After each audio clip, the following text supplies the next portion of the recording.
Hello everyone. Welcome to Military Life YouTube channel. If you haven't subscribed to us, subscribe and hit the bell icon. Then let's get started.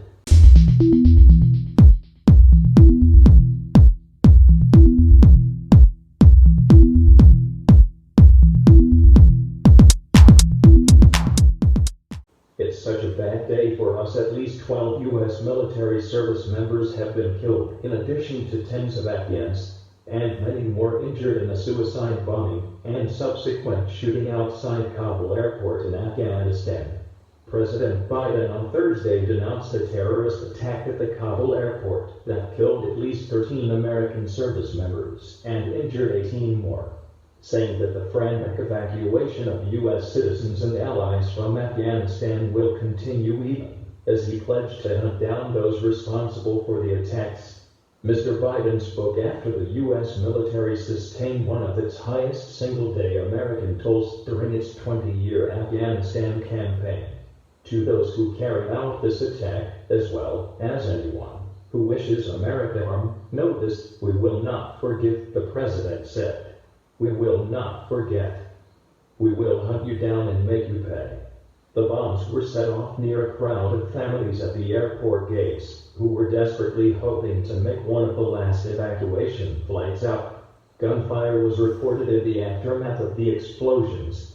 Mr. Biden said he had asked his commanders to find ways to target ISIS-K, the Afghan affiliate of the Islamic State, which claimed responsibility for the attacks earlier in the day on behalf of its loyalists in Afghanistan. He vowed the United States would respond with force at a moment of our choosing, echoing President Bush's remarks days after the attacks of September 11, 2001. This conflict was begun on the timing and terms of others. It will end in a way, and at an hour of our choosing, Mr. Bush said weeks before the U.S. military began fighting in Afghanistan. Mr. Biden spoke from the East Room of the White House shortly after the Pentagon confirmed the deaths of the American service members in what officials said were suicide bomber attacks. These American service members, who gave their lives, Mr. Biden said, were heroes who have been engaged in a dangerous, selfless mission to save the lives of others. He called Thursday a tough day and pledged that the United States would uphold its sacred obligation to the families of the fallen. The night before the attack, a senior U.S. official warned of a specific, incredible threat at the airport by an affiliate of the Islamic State. The Islamic State Khorasan, or ISIS-K, and Western governments began urging people to leave the area. Even with such a specific warning, military officials said it would be very difficult to pick out a suicide bomber with a concealed explosive vest and a huge throng of people like that at the airport. The troops who died Thursday were the first American service members killed in Afghanistan since February 2020.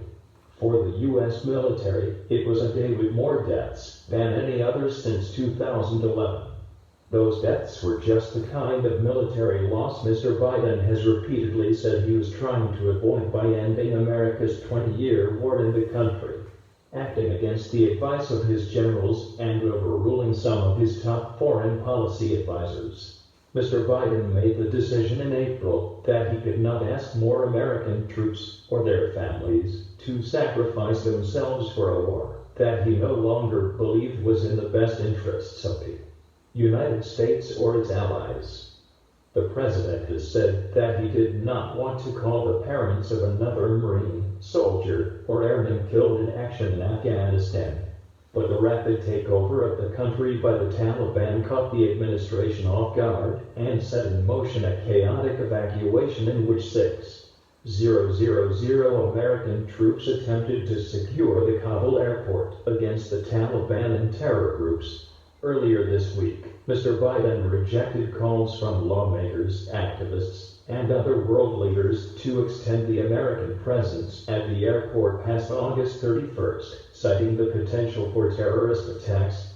Last Friday, as he pledged to evacuate all Americans and Afghan allies who wanted to leave the country. Mr. Biden vowed that any attack on our forces or disruption of our operations at the airport will be met with a swift and forceful response. It was unclear on Thursday whether a military response of any kind was already in the works, or whether the U.S. troops on the ground had the capacity to strike back while also securing the airport.